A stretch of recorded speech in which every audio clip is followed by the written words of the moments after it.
जी बच्चों, जी तो आज हम बात करने जा रहे हैं एग्जाम्पल नंबर 5 की। First year chapter number 3 gases और उसका numerical number example numerical number 5 की आज हम बात करेंगे। तो हमारे पास सबसे पहले स्टेटमेंट है जिसको आपने गौर से बच्चे अगर पेपर पॉइंट ऑफ व्यू से भी ये एग्जाम्पल आपके पास वेरी इंपॉर्टेंट एग्जाम्पल है, आपके एग्जाम में ये आ सकती है। कहता है जी calculate the mass of 1 decimeter cube of ammonia NH3। तो आपने कैलकुलेट करना है मैस। तो बच्चों आपने जो फाइंड करना है ना वो हमने यहाँ पे लिख लिया है कि मैस ऑफ अमोनिया को आपने फाइंड करना है। अच्छा, नेक्स्ट आपको कहता है कि 1 डेसीमीटर क्यूब। तो आपको पता है बच्चे decimetre cube is the unit of volume. Centimetre cube और डेसीमीटर क्यूब ये याद रखना है। तो आपने वॉल्यूम लिख दिया 1 डेसीमीटर क्यूब। अच्छा, उसके बाद कहता है ammonia gas at 30 degree Celsius temperature. आपको जो टेम्परेचर दिया गया है वो है 30 डिग्री सेल्सियस। तो हमने टेम्परेचर भी लिख दिया 30 डिग्री सेल्सियस। बट आप जानते हैं कि हम जितने भी न्यूमेरिकल कर रहे हैं इसमें हम जो टेम्परेचर है वो केल्विन में लेते हैं, क्योंकि हमारे पास जो जनरल गैस इक्वेशन है वो एवोगैड्रो लॉ, चार्ल्स लॉ, ये सारे अपना केल्विन स्केल को फॉलो कर रहे होते हैं। तो बच्चों आप डिग्री सेल्सियस को केल्विन में ले जाने के लिए आपको पता है, हमने प्रीवियस लेक्चर में भी बताया था, इसमें प्लस 273 ऐड कर दोगे तो ये आपके पास वैल्यू बन जाएगी 303 केल्विन। तो ये आपने टेम्परेचर को कन्वर्ट कर लेना है। नेक्स्ट आपको कहता है कि 1000 मिलीमीटर मर्करी प्रेशर। तो ये आपको प्रेशर दिया गया है। तो बच्चों प्रेशर आपको दिया गया है 1000 मिलीमीटर मर्करी में। लेकिन बच्चों आप इसको कन्वर्ट करोगे किसके अंदर? एटीएम में। एटीएम में क्यों कन्वर्ट करोगे, ये आपको कैसे याद रहेगा? तो ये मैं अभी आपको ना एटीएम में कन्वर्ट नहीं कर रहा, मैं आगे जाके आपको ये बताता हूं, फिर हम इसको एटीएम में लिखते हैं। या हम यहाँ पे इसको पहले एटीएम में कन्वर्ट कर देते हैं। तो मिलीमीटर मर्करी से अगर आपने जाना हो एटीएम में तो डिवाइडेड बाय 760। तो 760 से अगर हम डिवाइड करेंगे बच्चों तो हमारे पास जो वैल्यू आएगी ना वो हमारे पास आएगी 1.316 एटीएम। तो ये आपने पहले प्रेशर जो है वो चेंज कर लेना है।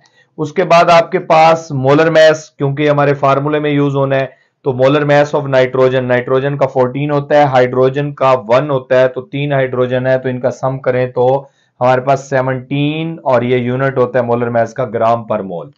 उसके बाद आर की वैल्यू भी हमारे फार्मूले में यूज होनी है, तो ये भी हम लिख लेते हैं। आर आपको पता है जनरल गैस कांस्टेंट है जिसकी वैल्यू होती है 0.0821 डेसीमीटर क्यूब एटीएम पर मोल पर केल्विन। तो बच्चों मैस आपने इसके अंदर फाइंड करना है, तो हम इसकी आगे कैलकुलेशन करते हैं। तो ये हमारे पास इसका सॉल्यूशन है। तो सॉल्यूशन के अंदर बच्चों अगर हम इसके ऊपर लिख भी लेते हैं कि ये हम अब इसको सॉल्व करने जा रहे हैं। सॉल्यूशन में बच्चों हमारे पास mass of a given mass is given by, अगर आपने मैस निकालना है ना किसी गैस का तो हम इस इक्वेशन को यूज कर सकते हैं। इस इक्वेशन में बच्चों अगर आप गौर करो तो आपको मैस कहीं पे भी नजर नहीं आ रहा, लेकिन आपने फाइंड मैस करना है। तो ये इक्वेशन कौन सी इक्वेशन है आप जानते हैं, इसको हम जनरल गैस इक्वेशन कहते हैं। अच्छा, हम जानते हैं कि हमारे पास नंबर ऑफ मोल, ये जो n आपको नजर आ रहा है इस इक्वेशन में, ये हमारे पास नंबर ऑफ मोल्स हैं, और number of moles is equal to mass over molar mass. तो मैं लिख सकता हूं इस n की जगह पे मैस ओवर मोलर मैस। तो इस इक्वेशन में मैंने n की जगह लिख दिया मैस ओवर मोलर मैस। अब हमने फाइंड क्या करना है बच्चों? मैस फाइंड करना है।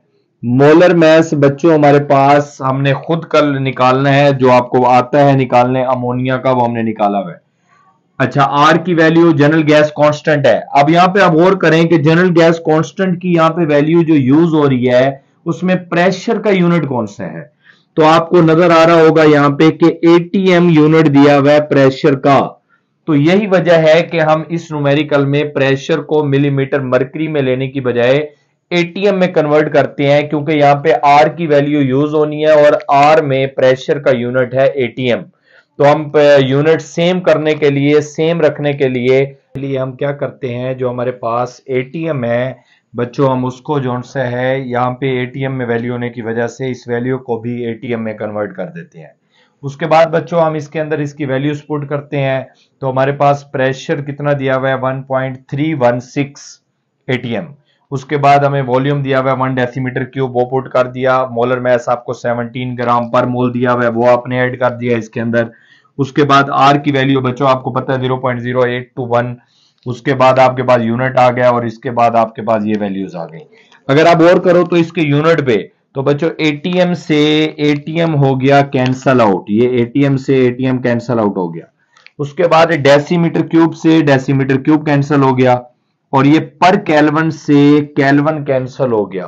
तो बाकी आपके पास यूनिट बच्चा बच्चों पर मोल से पर मोल भी गया, तो बाकी बचा सिर्फ आपके पास ग्राम। तो आप देख सकते हैं आपके पास जो फाइनल इक्वेशन आई है उसके अंदर आपके पास यूनिट है इसका ग्राम, और अगर आप इस वैल्यू को मल्टीप्लाई करके डिवाइड करवाओगे तो आपके पास आंसर आ जाएगा 0.907 ग्राम। तो ये बच्चों आपके पास वेरी इंपॉर्टेंट जो से है वो न्यूमेरिकल था, एग्जाम्पल नंबर 5, जिसको आपने अपने पेपर पॉइंट ऑफ व्यू से अच्छे तरीके तैयार रखना है। तो ये आपके पास एग्जाम्पल नंबर 5।